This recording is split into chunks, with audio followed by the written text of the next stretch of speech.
આજે આપણે આ જાંબુના ઠળિયામાંથી મુખવાસ બનાવવાના છે। આપણે જાંબુન શોટ અગાઉ આપણી ચેનલ ઉપર આવી ગયો છે અને મેં કહેલું કે હું આગળ તમને આનો મુખવાસ બતાવીશ। તો અહીંયા જાંબુના ઠળિયા આપણે એકદમ સરસ ઘસીને ધોઈ લીધા છે અને હવે આપણે એક ડીશની અંદર એને ઝીણા ઝીણા કટ કરી લઈશું આવી રીતે।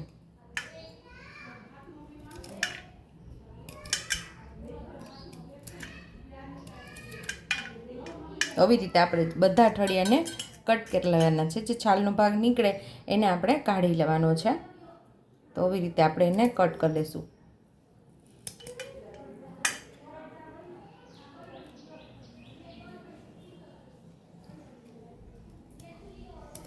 તો બધા ઠળિયાને આપણે આવી રીતે સરસ કટ કરી લેવાના છે। આપણે બધા રાવણાના ઠળિયાને ઝીણા ઝીણા આપણે સુધારી લીધા છે, આવા ગોળ ગોળ કટ કરી લીધા છે। હવે આપણે એની અંદર હળદર, મીઠું અને લીંબુ ચડાવશું। એક નાની અડધી ચમચી જેટલી હળદર ઉમેરશું। સ્વાદ મુજબ આપણે મીઠું ઉમેરશું। આમાં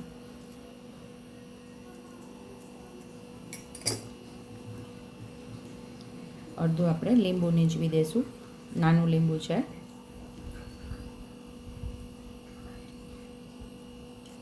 અને આપણે મિક્સ કરી દઈશું। મિક્સ કરીને થોડી વાર રહેવા દઈશું એટલે આમને હળદર મીઠું ચડી જાય અને 4 કલાક સુધી આપણે આને તડકામાં સૂકવવાનું છે।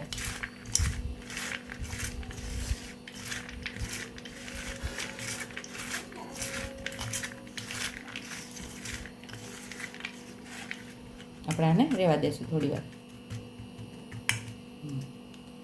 તો થોડીક વાર આપણે લીંબુ, હળદર અને મીઠું ચડાવીને રાખી દીધું હતું। હવે આપણે કિચન નેપકિન ઉપર આપણે એને સૂકવી દેવાનું છે અને તડકે સૂકવી દેશું। 4 કલાક સુકાવશું, 4 થી 5 કલાક એટલે સરસ સુકાઈ જશે।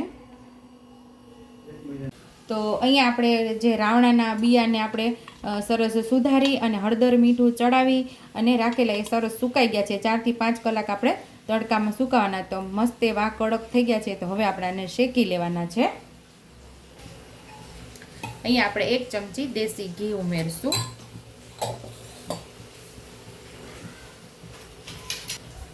ઘીની અંદર જ આપણે સંચળ પાવડર ઉમેરી દઈશું।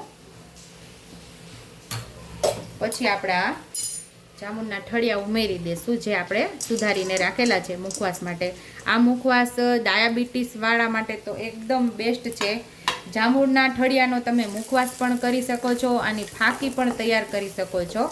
તો એ ડાયાબિટીસ હોય ઉત્તમમાં ઉત્તમ મુખવાસ પણ છે અને ફાંકી બનાવો તો એ પણ સરસ ડાયાબિટીસ કંટ્રોલ થાય છે। તો સરસ આપણે એને ક્રિસ્પી એવા શેકી લઈશું। જેવી રીતે આપણે કેરીની ગોટલીનો મુખવાસ બનાવીએ એ જ રીતે આને બનાવવાનું હોય છે। કેરીની ગોટલીને આપણે બાફીને, સુધારીને કે ખમણીને બનાવતા હોઈએ છીએ, પણ આ આપણે રાવણાના જે બિયા હોય છે એને આપણે ઉપરથી આપણે જે કટ કરી અને જાંબુન શોટ પણ તૈયાર થાય છે અને તમે એમ પણ ખાઈ શકો છો। એના ઠળિયાને એકદમ સરસ પાણીમાં બોળી અને એકદમ ઘસી અને ધોઈ અને સીધા સુધારીને તમે આનો આ મુખવાસ પણ તૈયાર કરી શકો છો, અથવા તો એ ઠળિયાને સરસ સાફ કરી અને સૂકવી અને તમે એની ફાંકી પણ તૈયાર કરી શકો છો।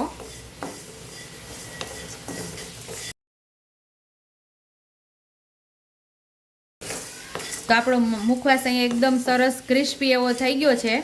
તો હવે આપણે સર્વિંગ પ્લેટમાં હવે મુખવાસને સર્વ કરી લઈશું। તો અહીંયા આપણે જાંબુના ઠળિયાનો મુખવાસ તૈયાર છે। જ્યારે પણ તમે જાંબુન એટલે કે રાવણા ખાવ ત્યારે એ બીજને તમે ફેંકી નહીં દેતા, ખૂબ જ ગુણકારી છે। એનો પલ્પ કાઢી અને ઠળિયાને સાચવી અને ફાંકી પણ બનાવી શકો છો અને મુખવાસ પણ બનાવી શકો છો। તો ડાયાબિટીસ માટે ઉત્તમ એવો મુખવાસ તૈયાર થઈ ગયો છે।